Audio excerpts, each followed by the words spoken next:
Hi, I'm Katie. I'd like to share some information about managing diabetes when your child is sick.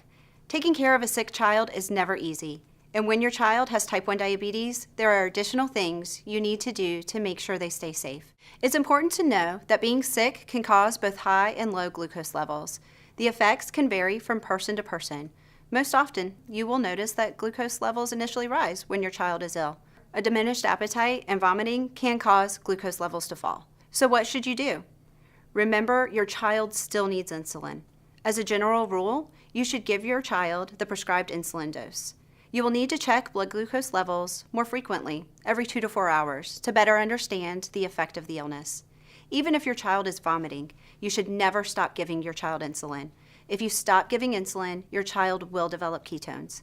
If you aren't sure what to do, contact your diabetes care team for advice on making changes to your child's insulin doses. Checking ketones is also important during illness, especially when your child has a fever, is nauseous, or vomiting. If your child has moderate or large ketones, they will require more insulin than usual and may require medical attention. You may be wondering why your child develops ketones during illness. Your body does not use your insulin as well as it should when you are ill. Illness can also cause the body to use fat and muscle for energy. This can result in ketones. Children can still have ketones even if their blood glucose levels are in target range. When your child is ill, you should test for ketones every 4 hours and notify your healthcare team if large or moderate ketones are detected.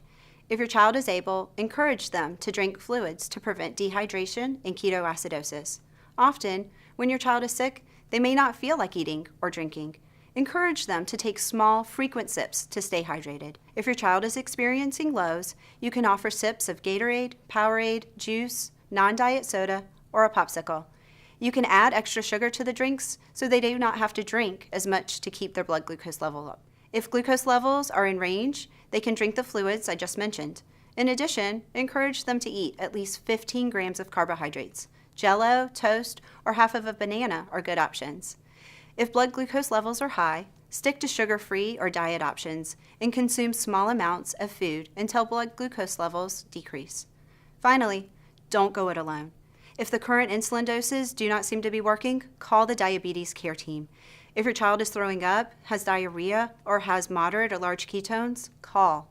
If large amounts of ketones remain in your child's urine after several hours, or they are unable to keep down any fluids, it's time to seek medical attention. If you have a very young child with type 1 diabetes who is ill, close contact with the diabetes team is essential. Know that support is just a phone call away, and there's a full team ready to help you in keeping your child safe while sick.